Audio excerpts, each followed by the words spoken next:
The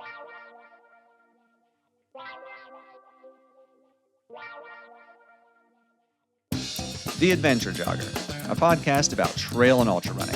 Meet fascinating runners from the front, middle, and back of the pack, sharing inspiring and funny stories about life and running. Running should be fun, and so should running podcasts. I'm your host, Steven Kornhaus, and this is The Adventure Jogger. Well, on today's episode of the Adventure Jogger podcast, we've got a guest who's been with us before. It's been a few years, but very happy to have him back. He is run over 100 ultra marathons, has a personal best mile of 4:47, which is crazy. So not only can he run very long, he can run fast as well. But I'm very happy to have Kristian Morgan back on the podcast. So welcome, Kristian. Hey, good to be back with a new host. That's right. Yeah, I know you. Last time Yeah, you were on with Ryan back in 2023 after you just set the fastest known time on the southbound of the Appalachian Trail, right? yeah, that's correct. Except for it was just before I was gonna go for the Before. record. Okay. So yeah, it was like a pre record attempt podcast, a bit similar to this. Right. Yeah, exactly. Yeah, well, I was doing some research into you a little bit and some of your prior exploits and attempts and things you've done, and it's quite a storied list of events and things to your name that you've accomplished over the years. I mean, how long? I don't want to get into the whole story because I think Ryan did that in your episode back in 23. But when did you start running? Just real briefly. Yeah, I guess I ran my first, I used to run a little bit, but officially I ran my first marathon in the year 2000. So 25 Okay. years now. Yeah, Wow. Now, when did you run your first ultra marathon? 2009, 2009. So you've been doing that now for 14, no, 16. 16 years. Yeah. My goodness. Wow. That's Yeah. awesome. And just, uh, you know, you've been on podiums, you've set fastest known times, all over the world. You've got such a lot of things to your name. I was looking at fastest known time, and one of the interesting things is the Southwest Coast Path. That's where you would set I believe it was the supported whole route FKT. Is that right? Yeah, that's correct. Yeah, yeah. Yeah, and so that was, I think, just over 10 days, 630 miles. Pretty spectacular, but it looks like somebody has since gone back and beaten that. Is that correct? Yeah, as the case goes, like records are made to be Right? broken, you know. I mean, I did it to someone, and then someone Right. else did it to me, so I guess that's the way it goes. Yeah. It's Yeah, always a 'cause little bit disappointing in a way, if I'm well, yeah, you truthful. worked so hard for it, right, yeah. Yeah, so yeah, someone went and broke that record, and yep, that's great. I Yeah. know I worked hard for it, so he must have worked really hard for it too. Yeah, well, I mean, you had, like you said, you beat Damian Hall's record on there by about 3 hours, give or take. And then it Yeah. looks like Dave Phillips is the current record holder for that, and it looks like he just barely beat you by about 3 hours as well. So it's kind of just 3 hours seems to be the what people are beating it by. But that route, I don't know a whole lot about that route, to be honest. Is that pretty, I mean, less elevation gain than the Appalachian Trail, I'm assuming? It's less miles, so probably quite a bit less? Yeah, well, actually, what it is, it's kind of a little. You would think I would know the average elevation. I'd say it's about 80% each day of the elevation gain of the Appalachian Okay, Trail. Yeah, so you're pretty high up there. Like the 80 in about 40 days is about 12,000 feet a day. okay, The Southwest Coast Path, I would say, is probably like 9,000 feet a day. okay.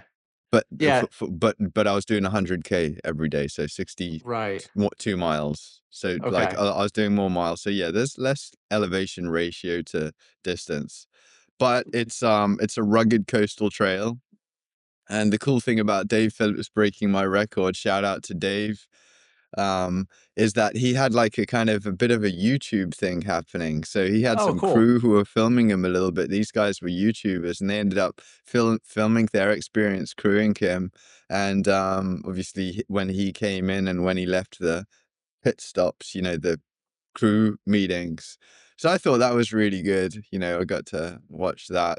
But yeah, it's a pretty beautiful trail, one of the most beautiful parts of England, and it's our longest national trail in the United Kingdom. Yeah. Yeah, and I did find it was 5,700 meters, which for us, that's 18,700 feet of elevation gain, so quite a lot less than the Appalachian Trail and, certainly, so, and 18,000 feet. What total? that's what that's what it says here, 5,700 meters. Does that not Oh, sound right? 18,000 feet. Yeah. I don't know, it says Fifth, fifth, elevation fifth. well, that can't be right because this says oh, I'm sorry, Well, that's the this is Jurassic Coast. awkward. That's the Jurassic Coast variation. Okay. Okay, I think that's like 3 days. Like I did the Right. Jurassic Coast, and I believe that's 150 miles. So that's a small Yeah, portion of it. 192 kilometers, right, so then it is definitely a lot more than that. Okay. Come on, Yeah. Steven, give me some cred, man. Well, I was gonna say, I mean, you had set the record, so you were moving fast, but no, I know you like tough things for sure. And well, Yeah. that's, what we want to talk about for sure is obviously you've announced that you're going back to the Appalachian Trail this year. And now are you going to be going southbound again? Yeah, it's gonna be a southbound. I did a 23 southbound, and I've done a 22 and a 24 northbound. So this is a Okay. 25 southbound. Right. And now you've been on the Appalachian Trail according to your website, you did 2019, you had an FKT attempt, Yeah. 2021, 2023 when you set the record, and then 2024 as well. So 4 times. Is that correct so far? And 22 as well. In fact, the only year I didn't go for a record attempt was 2020 during COVID. Okay. Wow. So what is it about the Appalachian Trail that like keeps drawing you back? I mean, obviously this is something that's very near and dear to your heart if you keep coming back. So I mean, what is it that's drawing you? Yeah, like so my first experience on the Appalachian Trail was helping Carol Sabe. Yeah. Have you you've heard of Oh Carol? yeah, Yeah. of course, yeah. Yeah. Well, I'm a friend of his. We met back in Marathon des Sables in 2016. And he told me he was going to go for the Pacific Crest Trail speed record, fastest known time. And then in 2017, so I met him in 16. He told me he was going to do this in the next year. And then in 2017, I saw on Strava this kind of Strava write-up report about how he got the record. So I sent him a message just saying congratulations. And he said, yeah, thanks. Would you consider coming out to help pace me on the Appalachian Trail the next year, 2018? So my invitation was in 2017. That's when this all began. Wow. And then I went out for like 1/3 of his attempt. I did about 35 miles a day over a period of 15 or 16 days on during his day 11 to day 26. So it was actually 15 days, mostly Okay. Virginia. And when I was over in America, this is the second time I visited America in my life. The first time I did Camp America as a young boy or a teenager, whatever, or maybe even a young man, I forget. And and it was great and I enjoyed it. But to be out trail running, helping set a world record attempt, and then seeing my first bear and you know, that for me sold it. So for me it's the nature that gets me to come back, those mountains, the animals and the wildlife in the mountains, and then also the people and the culture as well. So for me it's like the whole package. Yeah. That's why I go back. So what was that first bear encounter like? I mean, because you mentioned nature and you're doing this podcast right now from Thailand. Yeah, I can't help but imagine you've got all sorts of wildlife there. Kind of looks like you're in the background, almost in the jungle right now. yeah. So what was that first bear encounter like seeing a black bear, North American black bear? So what happened was Carol was in front of me. We were running. It was close to the end of the day, and he had this thing he called bear o'clock. So it's just yeah, bear o'clock is like this is when we see the most bears. And the sun was so this is just pre-sunset. Um, I think it was pre-sunset, and you're in the woods, so like it starts going dark a little bit already. And I didn't actually see it, rather than I heard it to my right side. And I turn and I look, and the bear hadn't heard hush yet. Me and Carol, and me and Carol both instantly stop because we hear this large branch break, and we turn and we stop and we look, and there's this bear just kind of going the opposite direction about, I don't know, 25 feet, 30 feet away. And and then it kind of like sniffed the air and then looked at us and then ran off. And from that moment, I just wanted to see a bear. I was so addicted. I was like, I want to see another bear. I want to see another bear. And yeah, that was the first encounter. I imagine with the, all the times that you've been on the Appalachian Trail for the length of time you've been on the Appalachian Trail, I mean, you put all those efforts together, you're probably looking at probably close to a whole year's worth of time on the AT. It's gotta be at Yeah. least 7, 8 months, at least. Um, Yeah. quite a bit. So, I mean, I imagine in that time, you've now probably seen so many bears that it's just second nature to, "Oh, there's a bear. Oh, well, who cares?" You don't even bother with them. Yeah, I'm still intrigued. I just have this, you know, you see a bear and you know it can cause you quite a problem if you're not careful, or you see the small Right. ones and they're cute and you know the mother's Yes. around the corner. So it's always significant for me, but you're right, it does come of less of a shock, you know. Yeah. So yeah. Definitely. Well, curious, in Thailand running around, I follow you on Strava and I Okay. see you're always out doing crazy mountainous runs where you're getting, 3 to 10,000 feet of elevation gain. Lots of Yeah. elevation gain. What kind of Uh, animals are you seeing out there in Thailand? Like, what do you have on your trail runs? Actually, Steven, yesterday, me and my girlfriend were riding back from this restaurant we're eating. Was it a restaurant? No. We're just coming back from massage. I have regular massage over here, and we're on the moped, and this has never happened to me, and I've been coming to Thailand for years now. They have these lizards over here that's about 3 foot long, you know, Oh, like, wow. maybe it's actually 3.5 foot long. It's pretty long and it's thick as my bicep's pretty skinny, so it's probably actually thicker than my bicep, maybe the size of your bicep there, yeah. And this lizard comes from the left. This is a true story. This just happened yesterday, and I rode over it on the bike. I mean, it's not a lizard. I don't know what it's called, like a dragon lizard or something. Oh, wow. And I mean, but it came from the left, and because we're driving on the left side of the road, it came out of the bushes and I was just in shock and drove over it, and just we were both just in complete shock that we just drove over this lizard, but we did turn as we drove over it instinctively to see it continued running across the road. So I really hope that it's okay and it has a really tough kind of case around its spine or Yeah. something. But yeah, we definitely drove over it. That was so scary because if I would have swerved, you know, to like at only going 25 miles an hour or something, but if I would have swerved, that would have been so fatal for us. Yeah. So you see That'll big lizards I saw a deer on this island. I'm on an island called Kopangan. I've seen deer, wild pigs, spiders, snakes, bats, big fruit bats with a wingspan of about 3 feet. Oh my gosh, Um, that's massive. is 3 feet an exaggeration? No, about 3 feet, 2.5 feet. Yeah, a Wow. lot of stuff, a lot of animals, scorpions, black scorpions. Ooh. Yeah, Now, are monkeys prevalent there or yeah. no? There's monkeys as well. Okay. Yeah, I say I thought monkeys. I hear something in the background if it's like birds or if it's like a monkey, but it's crazy just to think that you're like I'm assuming this is your house, but it's like in the jungle surrounded by all of this. That sounds so cool. Yeah, this is kind of like an Airbnb. You know, I'm not a permanent resident here. This is I think it what is it 6:16, so sun's just risen, and the animals have a way of, you know, like wow, it's daytime. Let's start making noises. Yeah, Right. so there's no monkeys here, but Okay. there are a lot of birds you can hear right now and insects. Now I think I've probably followed you on Strava since probably your 2021 attempt, I believe, and I've seen you seem like you're in Thailand just about every year. Do you have family there? Is that where your girlfriend lives, or what keeps bringing you back to Thailand? Actually, what it is I came here when my sister first visited, roughly about 23 years ago, and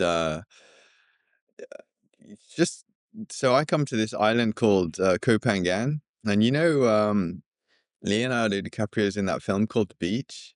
Yeah. Yeah, and now I forget the name of the author, but the author who wrote that book, um, stayed in this place called the Sanctuary, and I met the film, some of the film, people to do with the film when they made it, and they told, I think they, not the actors, but the people in the background, you know? And, they Yeah, told me that the story was Alex Garland, I think is the author's name. The story is roughly loosely based around the characters at this place called the Sanctuary where I was staying. And it's you have to get a boat there, or you have to hike an hour and something through the jungle to get there. And you know, the remoteness, the cost of living, the weather, the accessibility to mountain trails, it all, and then also massage is really cheap. And I think, you know, I used to live in Ethiopia and massage was a part of the training. You know, it's like a yeah, really painful experience. It's not this kind of really nice, relaxing thing. So yeah, like the fact I can go in the mountains and just like a proper pro athlete, get the full massage. yeah, And the food, it's got all my favorite fruits like papaya and mango and coconut water, you know, like I just really enjoy the tropical weather and the yeah, affordability and the and trails. I imagine it's probably pretty humid there, right? Being kind of a jungle type climate, it's pretty humid? Yeah, totally. Like my clothes are always hanging on a rack outside because they're soaking wet. Well, that's My perfect shoes training. as well. Yeah, that's perfect Yeah. training for coming back to the Appalachian Trail then, because it's gonna be very humid on that, portions of it for sure. Yeah, I mean, I know for sure. Actually, there's kind of a funny story. I was training, I was so heat acclimatized, 2023 after I did the podcast with Ryan, isn't it Ryan? Yeah, It's Ryan, isn't it? right. And I came over to America and it was cold, you know, and it wasn't humid. And I thought, what a waste of heat acclimatization. I'm ready, and now it's cold, so I had to put a jacket on. And Yeah. yeah, Yeah, so when you did that in 2023, you mentioned that was southbound, which you still have the fastest mail time supported going southbound at 45 days, 4 hours, 27 minutes, yeah, and, looks like you finished, I think it was September 16th. And then yeah. so obviously, you had emailed me about it, and we everybody in the ultra world knows Tara Dower, and she was on this podcast not long ago, and how she shattered the northbound and southbound records from male or female at 40 days and 18 hours.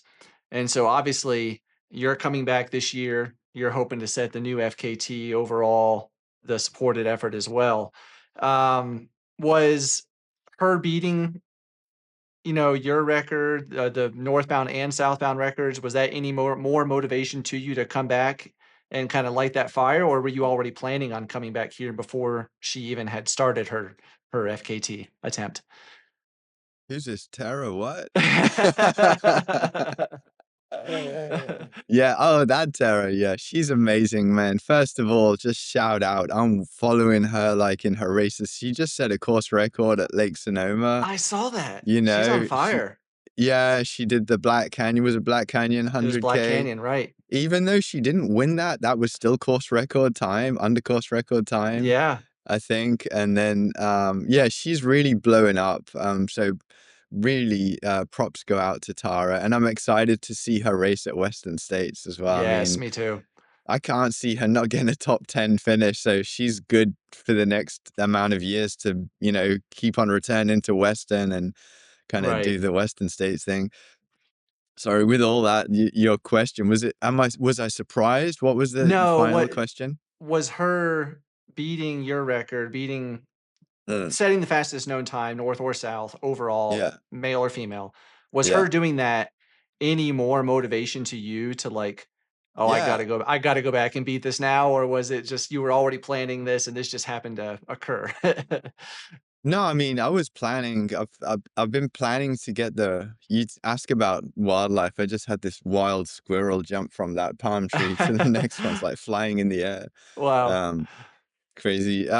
Yeah, so she really inspired me, because I was always coming back. I mean, I didn't consider my southbound record as anything substantial.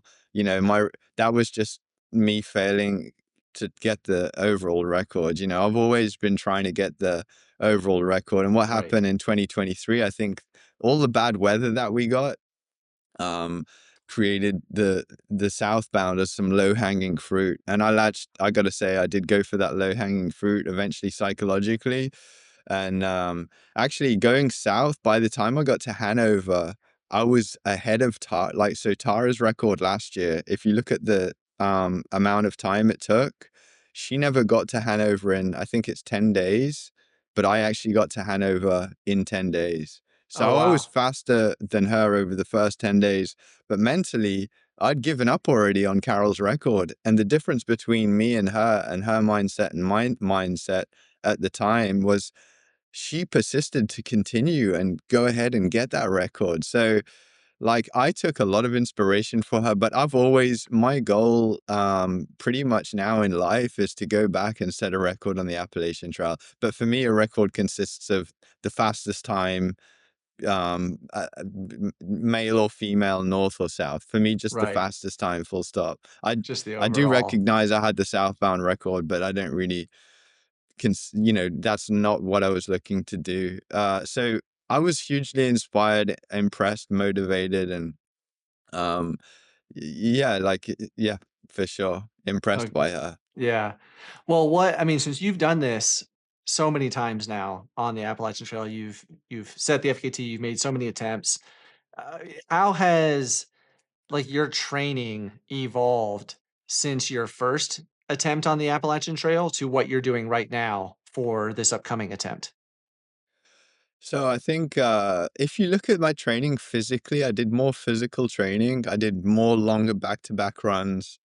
I was doing like a 30 miler, as you say, with 8,000 feet on Wednesday on trails. And then on the weekend, I was doing 2 milers back to back, one on Saturday, one on Sunday. Sometimes I was doing 100 miles in 3 runs, you know, Wow. um, and so I was doing a lot of volume to begin with, and Right. then I think that volume has come down to about 100K now a week, but Really? yeah, probably about 60 something miles a week, but with the relevant volume elevation for that, so 15,000 feet of climbing as well on trails. But I think what's happened over the years, Stephen, is my mind has started to change. Like, just before I was going to bed last night, I thought, "Oh, yeah, I wanna mention this." Like, quote Einstein here, like, "You can't solve a problem with the same mind that created it." So, what that means in my interpretation of that is, like, I can't go in with the same mindset to the Appalachian Trail and think that I'm gonna get the record. So Yeah. really what needs to change isn't necessarily my physical training, but it's my mental way of approaching this whole thing and handling the situation. So I think Right. that's what's really been changing and evolving over the years is my mentality. Well, that makes total sense because even in like, I'll say shorter distance, but it's still a 100-mile distance for like a race. The more somebody does that, like the easier it gets. And so their body adapts. It's got to be the same for you now coming back to the Appalachian Trail for your like sixth go, I think, fifth or sixth go. The more Yeah. you do it, it's the easier your body adapts to it. Your mind knows what to expect. You're getting so much more strength in your mind and know how to overcome all these different problems that have developed over the years on the Appalachian Trail. So, I mean, that makes total sense to me that you're just basically more mentally strong now, and so you're not training physically to the same levels, but your mind is doing a lot more, I guess. Yeah. I mean, I agree. I really, like, I think if no one fails in life, first of all, they're not doing anything that's challenging enough. Yeah, Like, and if you are failing in life and you just stop after the first failure, then, maybe you've decided that's not the route you want to go. But if you're failing in life and you keep on pursuing, like, I like also what Michael Jordan said.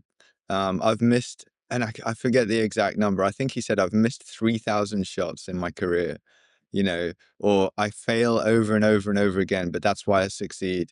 So Yeah. I think what I'm learning as I get older, and I've kind of always known this anyway, is that if you're failing in life and you're continuing to pursue, you've got a lot more of a chance of succeeding. So it's the people who are scared of failure, or the people who, yeah, I mean, simply just you've got to get out there and put yourself outside the comfort zone. Yeah. Yeah, well, that's Yeah. it's true not just in running and ultra running or setting FKTs. It's like you look at many sports, like your top athletes in the world are typically failing their first time at some big next thing, whether it's an NBA championship or it's a Wimbledon trophy in tennis. Typically they're getting there and trying and failing and then finally figuring things out. And it's like you've just had all this great opportunities to learn from your prior experiences to now put together such probably a I mean, I would imagine you probably have a pretty dialed in logistical spreadsheet of how to do everything because you've done it so many times. You know all the different things and ins and outs of planning an FKT attempt now that it's just, oh, we're gonna go do it this year. And it's like, oh, and then the things just fall in place because you've done it so many times and it's you just know what to do. Yeah, yeah. I mean, it's not my first rodeo, so you know. Right, exactly. Well, Yeah. one question I was curious about too is like, what's your like training principles for through running like a big effort like this, like the Appalachian Trail, versus like just training for an ultra marathon? Because you do still race ultras, you do still go do 100-mile races, 100-kilometer races. Is there anything different in your like training philosophy that how you attempt each of those? So in 2020, I ran the Thailand North Face 100K. I ran that consistently since 2017 to 2020, and I was on the podium consistently for 4 years running. I was third, second, second, and third. Right. And then in 2020, they stopped due to, I guess, the pandemic. So they missed 21, 22, and 23. And for 3 years, I didn't race any ultras. Oh, I just wow. totally focused. Actually, maybe that's a mistake. Maybe I did race one, but I don't think I did. No, I think I did no ultras for 3 years, and I was just doing these long runs in the mountains, and I was getting my ultra fix from just long training runs. And Yeah. then in 2024, the North Thailand North Face came back, and I thought, hey, I forgot what it's like to run an ultra. I think let's jump in there, let's see what happens. And I came fourth, because I sat at a checkpoint and I was considering quitting, and that was the difference between me getting third and fourth. So I kind of broke my podium streak, and then I ran it again this year as well, and I got third again. So I was really pleased with that. So it's Wow. like six finishes, five podiums, and then I ran two races this year. So actually, my training for the ultras is different than my training for the Appalachian Trail. My training for ultras is more like, but I'm starting to adapt the training for ultras for the Appalachian Trail. I mean, there's no kind of like winning formula that I can think of except for just keep it varied. So I do flat runs. I do speed work, flat running on a track. I do uphill running on a treadmill, like sometimes 45 minutes or an hour, just uphill Yeah. running. And then I do mountain runs as well, where you're going up and down. Today, I'm going to go up the tallest mountain on the island called Kaura, or I call it Koray. My girlfriend's always like, Christian, you're getting the pronunciation wrong. It's Kora, Kaura. Like, it's Kauray. I don't know, man. So I'm going to go up there. I'll do two repeats. I get about only 6 miles, but I'm going to get 4,000 feet. And all it is Oh, just wow. roots and slippy rocks all the way up to the top and then back. So I try and vary my training. I really do. I want to do like fast flat track miles, Yeah. and I also want to do slow hiking in the jungle up a mountain and down, and then kind of a semi-fast mountain dirt fire road style running as well. And then uphill treadmill running. And then I do Yeah. my weight training. I'm a little bit uh losing the yoga at the moment. I had a really nice streak of yoga for a couple of months, but I've just not been doing that lately. So I guess, sorry, it's not really, I didn't really answer the question exactly, but I just had such a long break from ultra running, even though I was running regularly, like an ultra marathon every week, you could say, in distance and training. Yeah. But yeah, I kind of had a bit of a step away from ultras. But this year and towards the end of last year and this year, I've entered three ultras, a 50K, a 100K, and a 75K. And even though it's my category, I got second in my category in all of them. Oh, wow. So either, yeah, so I'm really pleased about that. And I never did that in any other year on the Appalachian Trail, like, as you know, because I didn't Yeah. enter any ultras. So the difference is this year I've incorporated ultramarathon training for ultras, and I've run the ultras and my normal Appalachian Trail Yeah. training as well. Well, basically, those ultra marathons are what you do every day on the Appalachian Trail. Like you said, it's a long training run because on the AT, you're probably striving for anywhere from 55 to 62 miles a day, I would imagine, somewhere in that ballpark, which is a 100-kilometer race. So you're using that as a training run for the AT, which that works. I'm curious, the mountain, I'm not going to try to pronounce it, but what is that tallest peak? How high is that one? Oh, geez, it's a good question. I can't look now, because Is it probably like only like 800 meters or something, or is it pretty high? yeah, yeah, it's not that high on this Okay. island. Because like when I train up north in Chiang Mai, then you go into I mean, nothing like Colorado or the 14ers or anything, but it's more similar to the East Coast, the height of Okay. it, like Klingman's Dome and stuff, Oh, 6,000 perfect. feet. Oh, it's not actually, it's not Klingman's Dome now. There's the new, or Yeah, the they renamed original it. name. I forget what they renamed it to. Well, formerly known as Klingman's Right. Dome.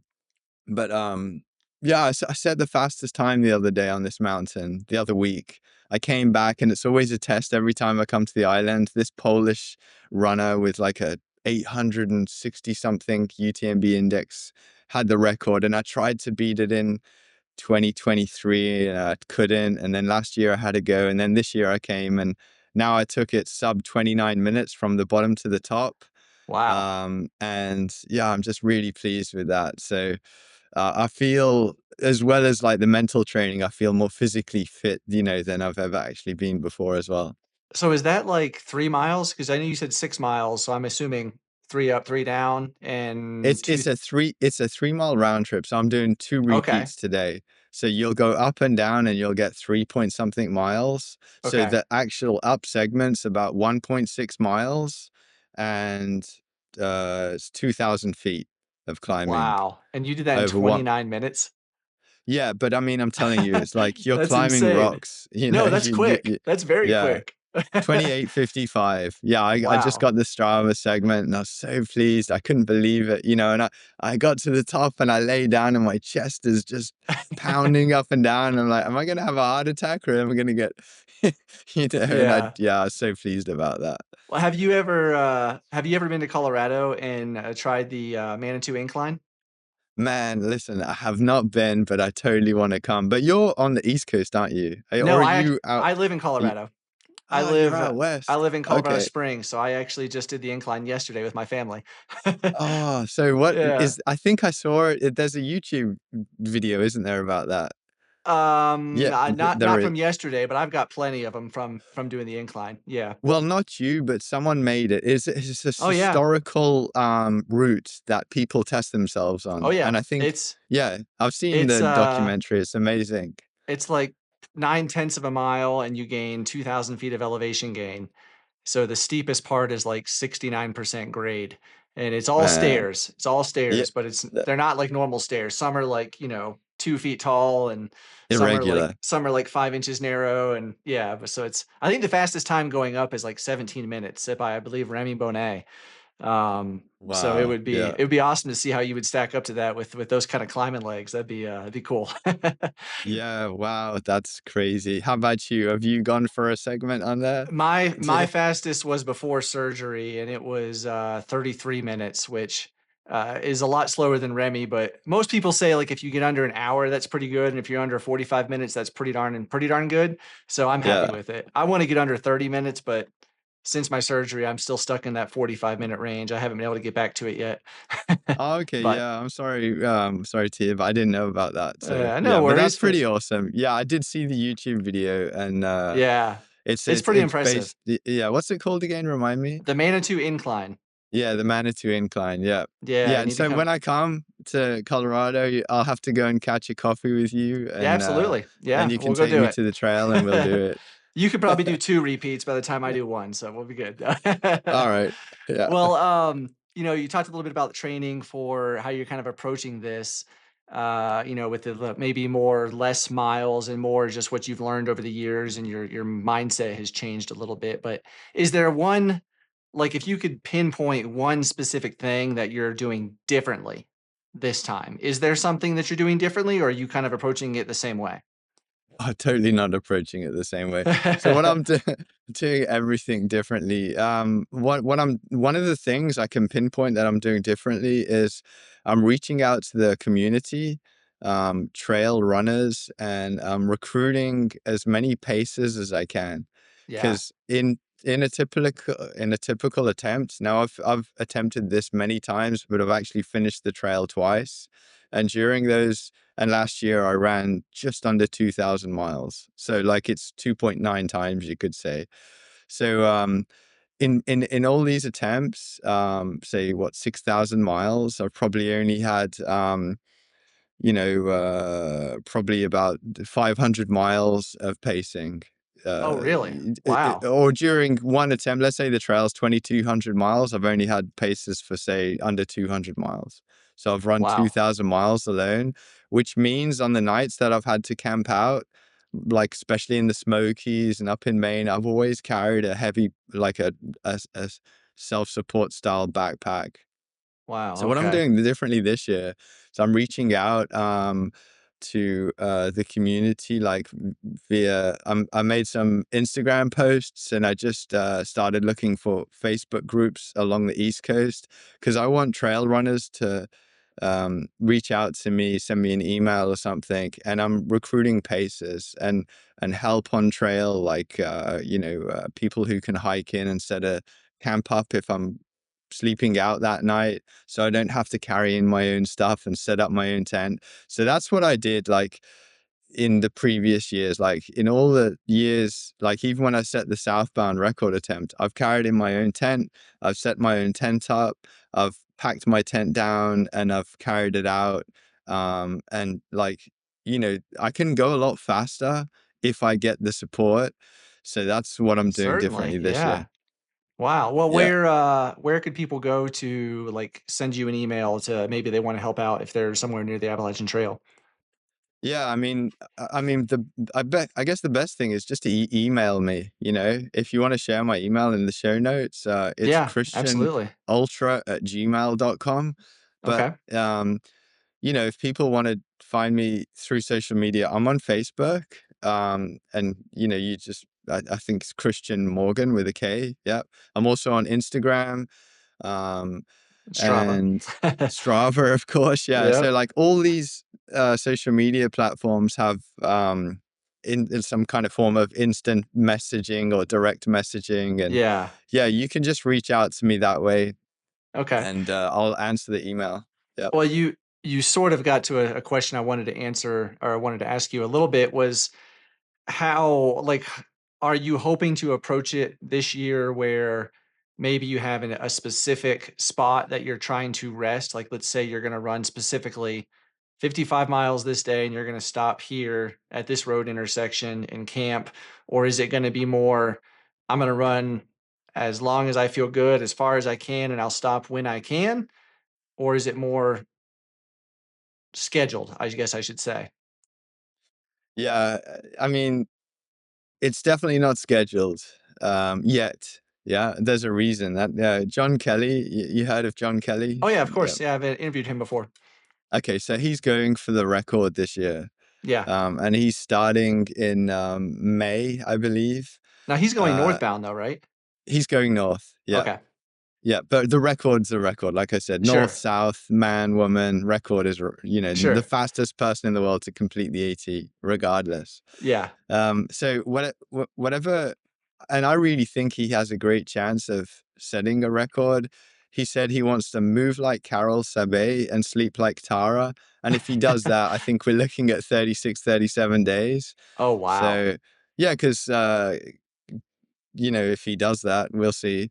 If he does, it's no good me creating some kind of schedule to beat Tara's record. So I'm not aiming to Right. beat Tara's record.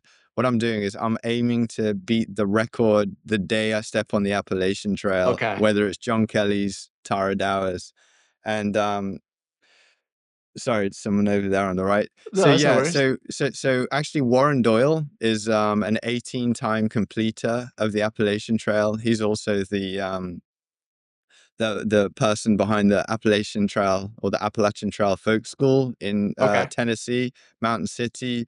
He's I would consider him a close friend of mine and someone who I visit when I go over to, his door's always open to me. And he's also a strategist. So now me and him have discussed that once John has finished his attempt, then he'll start looking into creating like a strategy, like a day by day plan, you know? Yeah. So, yeah, nothing yet, but like, yeah, my approach is to go into it with more of a kind of a formal schedule with road crossings and things. But let's see what John Kelly does, Yeah. because I think we'll see what he does. Who can say, until Well, his attempt is over. and that's what's exciting about this year is like not just John Kelly, but also I believe Corey Waltering is going out again for an attempt, and I believe his last name is Garmier. I cannot remember his Jeff. first name. Jeff. Jeff I Garmier. believe I believe he's going as well. Yeah. So four, including you, four incredibly strong efforts are going to be made this year on this, and it's going to be really interesting, especially if John starts in May. Now, when are you planning to start? So after everybody's finished, I'm Okay. just kidding. So you're not gonna be crisscrossing paths. No, no, I mean, so if a new record set, I can break it, not like Right. have mine broken. Actually, I'm starting around August just because that's the nature of going south. Right. So if you're going north, most record attempt to start late May, early June, or even July, as far as Carol Sabe is concerned. Okay. And then like if you're going south, you definitely start more later in the season. For the reason that if you try and go up Katahdin Mountain in May, you'll find it's actually closed, so you can't even Yeah. start a record attempt. Jeff Garmire, or Legend, his trail name is going self-supported. Okay. So So that'll be a little different time then. Okay. Corey, John, and myself are all going supported, and Jeff is going self-supported. Okay. But I think Jeff may have the supported record in his sights. Yeah, well, it would be so interesting, and I think so many people would find it fascinating if there was like a film crew that could document all four of these attempts and put it together into one, like the Battle of the Appalachian Trail documentary, like amongst you four. I just think that would be so cool. Yeah, That'd like be Unbreakable, yes, yes. Western States. Who was the director? Can you remember? Like, Oh gosh, no, I do not. I don't know. it's okay. But anyway, he did Unbreakable with Killian, Jeff Rose. Anton Kapitschka, I believe, Yeah, was yeah. yeah, yeah. Four, and that was four. Anyway, did you know that like there's going to be an Unbreakable for 2025 as I well? saw that. Yes, I saw that. So that would be so cool to like do a documentary on all those guys. That would be so cool, really. Yeah, we need to just figure out somehow Just to make putting that it, just happen. putting it out there. Somebody make it happen. Some brand come behind this and make it happen.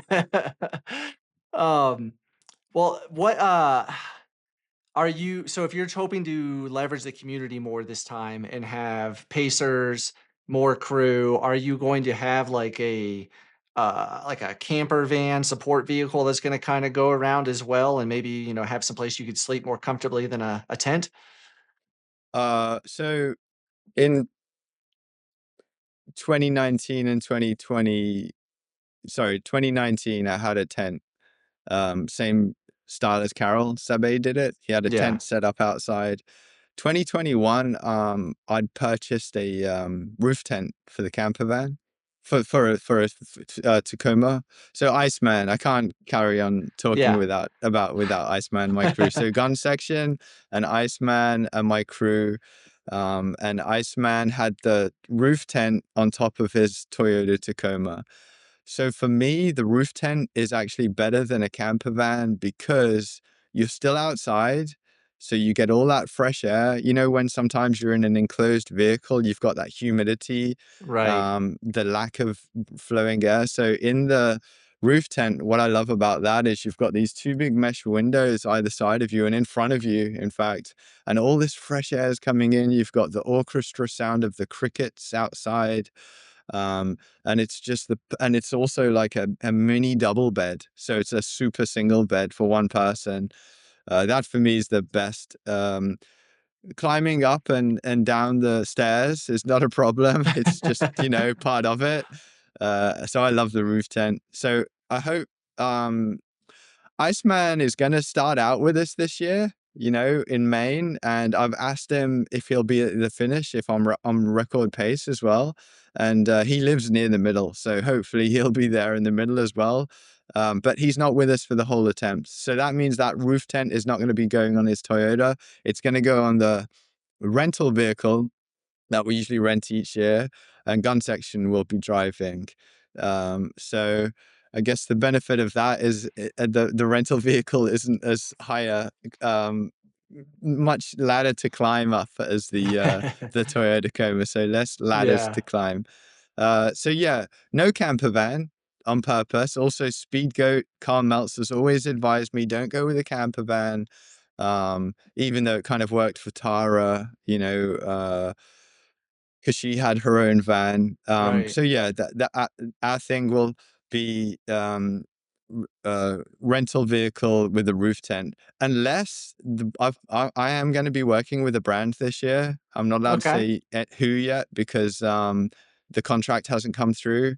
Sure. Um, but in that in the contract, we'll see. Maybe there may be a van, Okay. which we can sleep in. Or my gun section is my mother, so there may be a van. In the second option, there's just the vehicle with the roof tent. So we'll Yeah. see what happens. Okay. Well, that's exciting about the brand support, so that's good. I can't wait to hear the once it's announced and the details. That'll be exciting. Yeah. You mentioned a little bit, gun section and Iceman. Has there been a time in the past attempts where, like, one of them, or maybe even both, like, really just like saved your day? Like, I don't know, maybe you were like this close to quitting in 2023 when you set the record, and like, but yet something they did just kept you going. Like, has there been a time like that where it's really come down to the crew support? Yeah. Um, I mean, not that I want to quit every day, but every day their presence, like, of course, you can't do a supported attempt without these guys. Uh, yeah, I get sentimental when I think I really wish Iceman was coming out this year because this is the year. Really, I hope that we set the record. I'd love Iceman to be there. That's why I asked him to come to the Yeah. finish if I'm on record pace.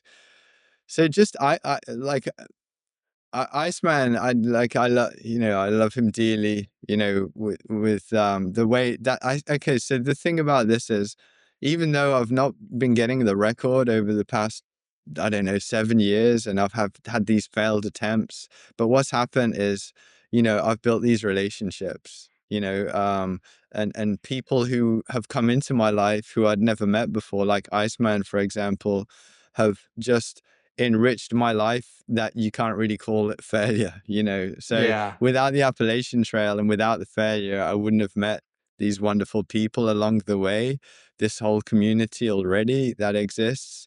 But yeah, I mean, there's been some times when I've been on trail when I've just been finding it really tough, and then just seeing the support when I come in to the checkpoint. I call it a checkpoint, like road crossing or something, and the crew are there. That's just really uplifting, just some some care and attention, and then you go out back into the rain for 8 hours or something. Yeah. So yeah, there's always just been that love and support, which Yeah. is vital, critical, for these things. Absolutely. Yeah, I mean, I know it seems like a recurring theme about people that do it supported is they always say, and I don't think it's just them trying to be nice. I genuinely believe it's like everyone always says they could not have done it without the crew because they're so vital. So just not just for feeding them and meeting them, but the emotional support of being there and helping you dig out of that low that your mind has been in for 4 hours in the pouring rain as you're trying to get to that checkpoint. Like you can't really put into words for somebody that hasn't, I guess, experienced it, what that's like. Yeah, and the Yeah. memories are amazing. So I downloaded on my phone all of Anthony Bourdain's food travel shows on Yeah. my phone, because actually you could download it's on um the streaming platforms for podcasts. You can download them as a podcast. So I Oh, cool. downloaded, I think, 50 something Anthony Bourdain. I forget the name of the show, but I downloaded them all on my phone. And the one where he visits Japan, I was coming through Grayson Highlands, going south. This is 2023, and the crew have to hike in to see me in the Grayson Highlands. And I just saw Iceman and Gun Section, and they're sitting out there. And I really like this particular occasion because they're always able to sit and take in the view. Maybe they're there for an hour or something before I arrive, and they scramble out when I leave. But I was coming south and I just saw them. And I can't remember if it was raining or not, but I saw them, and just the time shared with them, even though it's only minutes because I have to be in and out. And whatever it was, I change out my empty food trash for, some snacks, and I give them my, I don't know, like we swap around some stuff and then I carry on. And Anthony Bourdain, I went back to the podcast, was saying that there's this saying in Japanese, and it is a moment in time shared with others, which is never repeated and never the same. And he said that, he would quote the Japanese. And like in that moment when I met those guys, I thought to myself as I was leaving, that moment that I just shared with these two wonderful, amazing people will never be, that's in the past and forever Wow. will be in the past and never repeated. And it's so, it's almost like what for me makes life beautiful is these tragically unrepeatable situations, like in an exact way that they unfold. Like, yeah, I might see Iceman and Gun Section again, but never in the way that that happened and that unfolded. And Right. for me, I felt really nostalgic and connected, like one on a level with Anthony Bourdain's words and what he was saying. And then also my experiences within that. So the crew are just really what make a supported record attempt so special. There is the self-supported, which is a different beast, yeah. Yeah, But right. that that that connection with your crew is just irreplaceable, and Yeah. and and it makes life special for sure. Yeah. Lots of special moments and memories, I'm sure, over the years of doing this. And, you've been on this trail so many times and thousands of miles. I was curious too, not crew related, but what part of the Appalachian Trail like tests you the most, either physically or emotionally? Like, is there a So specific yeah, segment?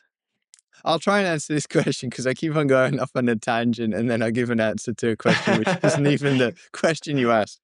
Two different parts to the answer. Okay, so physically, I would say Maine is Really? tests Okay. me physically the most The because rocks? the roots. Okay. Yeah, there's so many trees, and the roots make up the trail. So sometimes the trail is roots, Oh, um, wow. and the amount of times you can trip. I mean, and rocks as well. So there's nothing like Maine. I remember meeting some hikers coming southbound when I was I did a bit of hiking on the AT as well as trail running, and I remember a girl and a guy crossing the border of Maine, and she just said, "You gotta love Maine," and she said it in a kind of a way that she's like, "I hate Maine."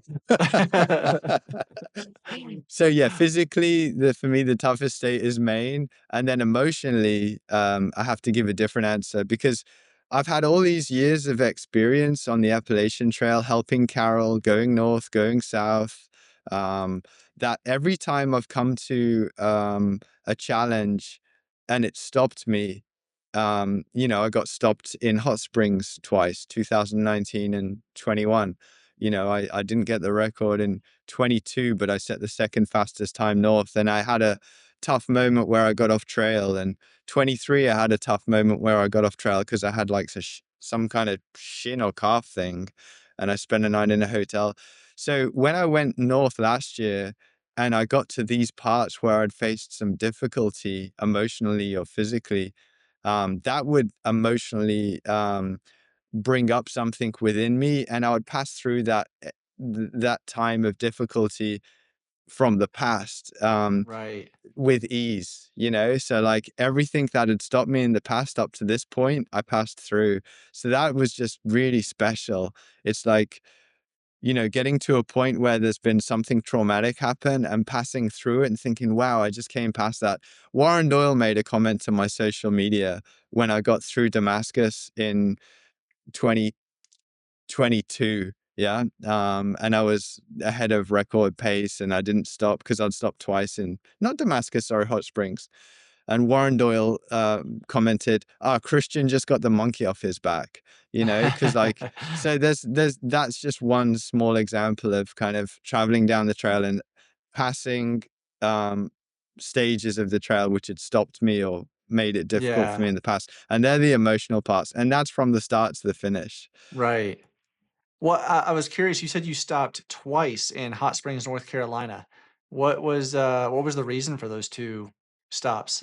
So in 2019, that was my first attempt after helping Carol set the record in 2019. Iceman wasn't with us that year. Okay. And it was pretty much my mother alone with my young cousin, who was, I think, 18 at the time. And she was riding in the vehicle with my mother. So was that 2019? Yeah, it was. So really, I had one support vehicle. I had one very inexperienced crew member, my mother, gun section, and actually what happened was the dynamics of the crew weren't cool. There was a lot Oh, of okay. arguing going on, a lot of tension. I felt it as a runner when I came in to see the crew. And by day 6, when I was in Hot Springs, actually that day my young cousin flew home, went back. We drove her to we drove her to a town, then she caught an Uber or whatever it is and flew back home. So Oh, I had wow. no crew in 19. I didn't have the crew needed. Rather, I did have Yeah. a crew, but I didn't have the crew that I needed.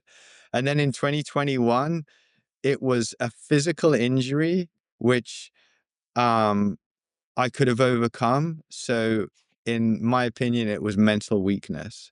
So Okay.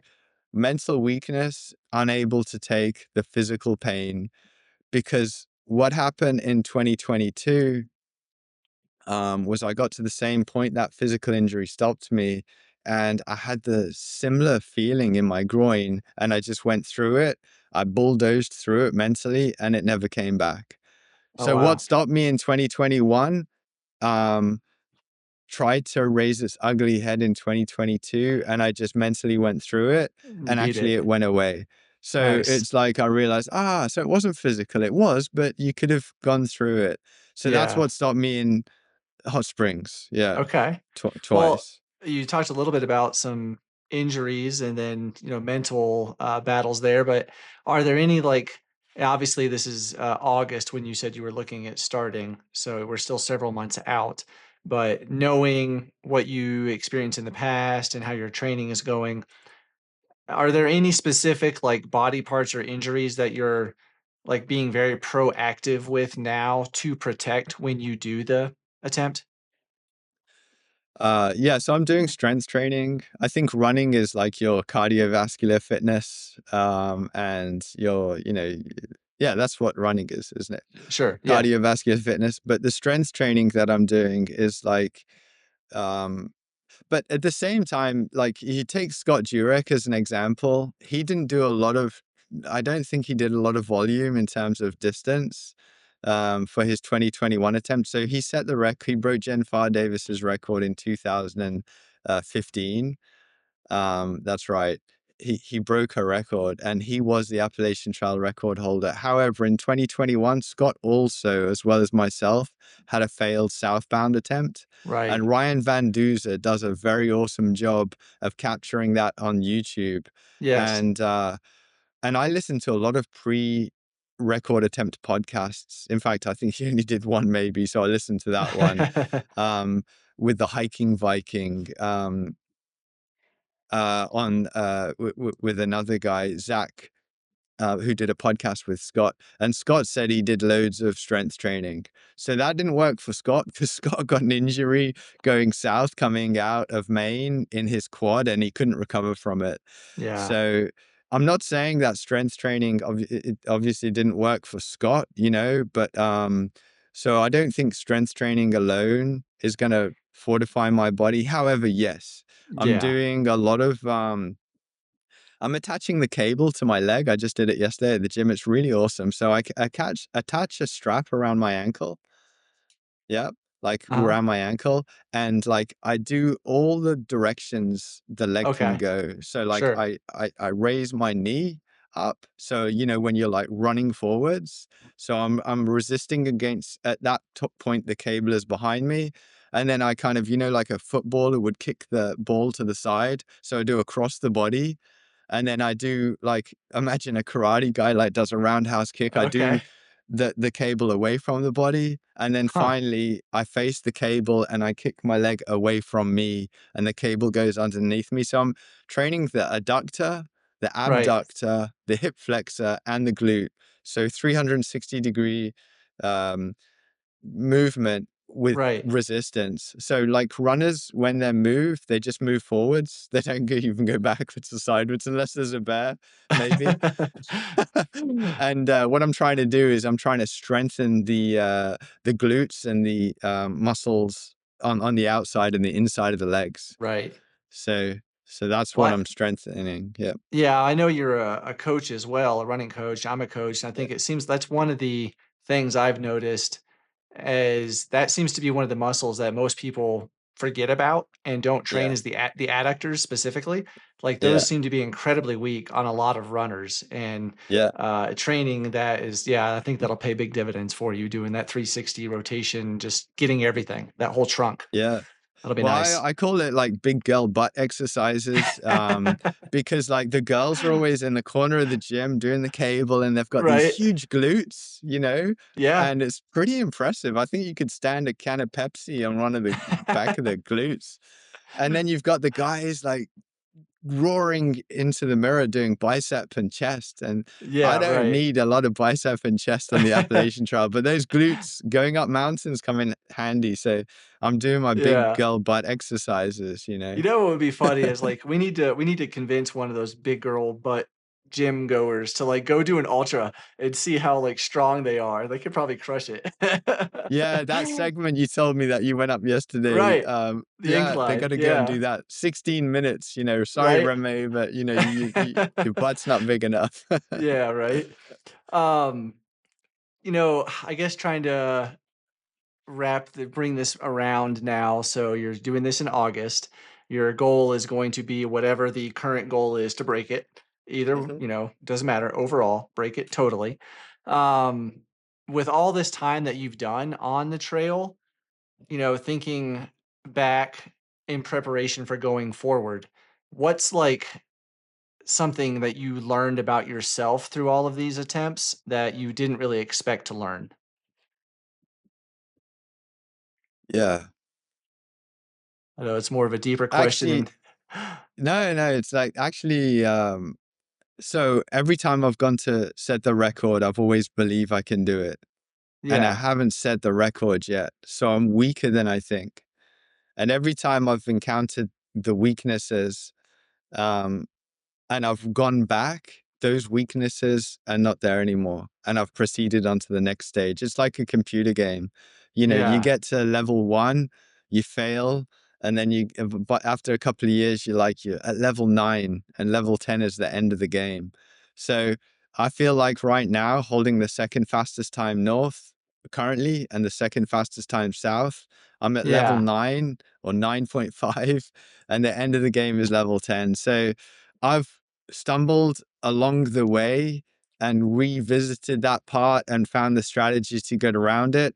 So um the last thing I have to do is like get to the end of the game. And I stumbled last year, and what happened was I didn't believe when by the halfway point last year, I was one full day up on Carol Sabe's record Oh, wow. by halfway. I took that lead, which was 52 or 53 miles, an additional 20 to 72 or 71 miles ahead of record pace over the next, I think it was 10 days. So by day 30, I was 70 something miles ahead of record pace.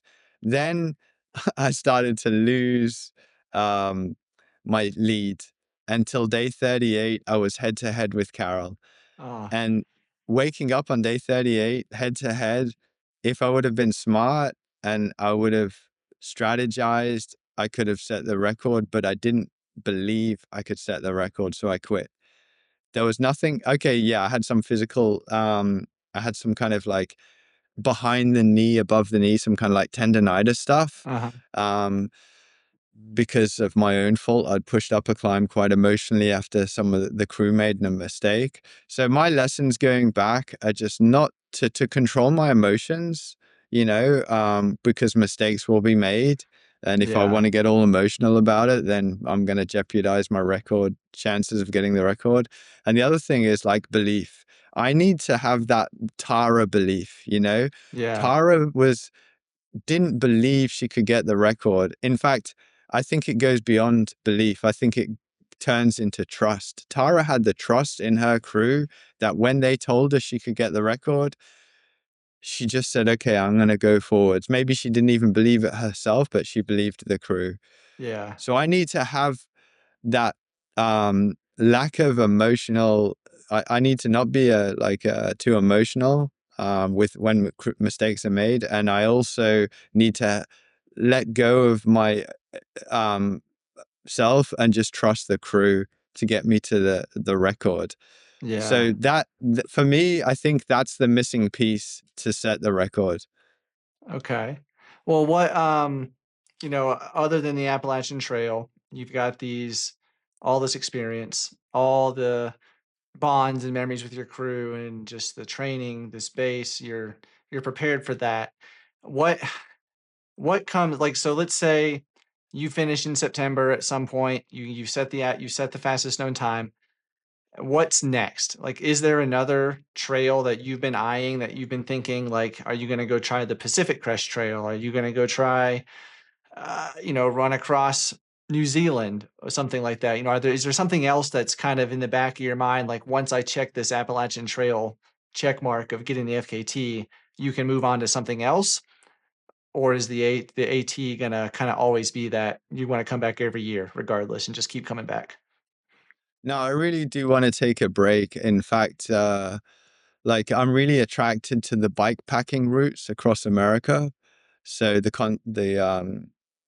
forget the name of them now. Anyway, you can ride anywhere you like in Yeah. the world or in the country, but there's some specific, like from Canada down to Mexico, like there's some bike Yeah. packing routes. Yeah. Continental Divide Like Trail, maybe, yeah, I yeah, I think? believe so. I believe so. Because you're not getting your bike on the Appalachian Trail, that's for sure. Um, so yeah, there's some of these self-support. Well, first of all, definitely I want to move away from supported to self-supported because you just don't know when someone part of your team isn't going to be there. Take for Right. example, Iceman, like he's part of the team, but then this year he's stepping away as a major role, so he's not going to be there throughout. Which I would love him to be there for the whole thing because then I feel like okay, the crew, there's nothing different. So we've got some other crew members coming in. So yeah, I'd like to step away from supported to more self-support and these bike packing adventures. Not saying I want to go for the fastest time or anything, but I think that's really adventurous as well. And then Yeah, I kind of want to get back into running 100 milers. I've got a big list. I've got tickets in Western States and Hard Rock as well. Oh, yeah. I'm really impressed at the athlete. I forget his name, who just set the course record at Hard Rock. I think he's like 50 years old. Oh, yes. Um, yeah, Was it Matthew Bouchard? No, it wasn't. I think that's the guy who won UTMB. Yeah, But Tebow. No, I can't remember. Anyway, sorry. Go yeah, ahead. yeah. No, no, I'm just saying that, like, nothing is impossible. And I'm in my late 40s and stuff, but yeah, I could still maybe be competitive at Hard Rock. I don't know about Western States so much. That's a real fast Yeah, running one. Um, but yeah, so anyway, I've got all these 100 milers I want to do. I would possibly, think about a lifelong goal of joining the 100-100 club, 100 milers. yeah, That would be awesome. And then something which does appeal to me is the Triple Crown calendar year. Either just as a challenge in itself, or even maybe going for that record. yeah. Um, so, so that would mean that I visit the AT, because the Triple Crown is all Sure. 3 long trails on the US. Or even the other thing is just going back to the Appalachian Trail and just being a regular through hiker, throwing on a backpack, no crew, no time schedule, and just Right. hanging out with the through hikers, and just doing a campfire and having fun, having a 0 day in town. So yeah, I think, and then finally, obviously, there's a lot of things I want to do. Also, come out west and visit Colorado, because I've never been to Yeah. Colorado yet. And for someone who loves mountain running, that obviously is the place to It's a go. great spot. Yeah. Yeah, well, if you ever come out to Colorado for Hard Rock or, whatever, definitely look me up and we can get a coffee together and I can give you some good trails to go run because 'cause you'll be so much faster than me. You can go do that, and, I looked it up because I totally forgot. It was Ludovic Pomeroy won Hard Rock. That's right. That's right, Yeah. I mean, Ludovic, how so impressive. Is he about incredibly. 50 or something, or I 49? think, yeah, upper 40s, I believe. Yeah. Yeah, And he didn't very just win Hard Rock, he set the course record faster than right. Killian. Yeah, I think he did, 3 minutes faster than Killian, I believe, so I mean, that's nuts. amazing. Yeah, It's just very. amazing. So, like, I'm so impressed. So Yeah, impressed by that, and inspired as well. yeah. Well, it's been fun, Christian, chatting. I'll let you go do your run up that mountain, and maybe you'll go set the FKT again on that, the fastest time. And but it's been fun chatting with you, and I really look forward Yeah. to following your journey. In August, seeing you set the fastest known time. Hopefully John will set it in in May, and then you can go beat it in August. And we'll have a 36, 35 day time on the Appalachian Trail or Well, whatever it's gonna be. It'll be pretty impressive. don't forget Corey Waltering. So we've got to get John That's has got right. to set the record, and then Corey's got to beat John, and And then then I've got Jeff, to go and beat Corey, and then Jeff has got to beat all of us self-supported. right. It's gonna be a cool year to be a Yeah, spectator of the ultra world and all these, amazing feats. So, I yeah. look forward to following it, and I'll definitely put in the show notes below your website link and your email if anybody is interested in joining your effort, helping pace that kind of thing. Like you said, you're looking for pacers. Reach out to Christian, and you all can communicate. And I'm sure he could use the pacers, the support, the trail community to rally around him and help him get this effort. What I'll do is I'm going to share you the WhatsApp group link. Okay. I believe I can copy and paste it, and like anyone who wants to join the WhatsApp group, just go ahead and click on that link, introduce yourselves, and I think that would probably be the fastest way in. Yeah. And if they don't have WhatsApp, like you said, you can share my email. Okay, perfect. All right. Well, Christian, it's been great. I really appreciate it, and enjoy the rest of your day. And go have a run in the jungle. All right, thanks, Steven. Take it easy, man. Bye bye.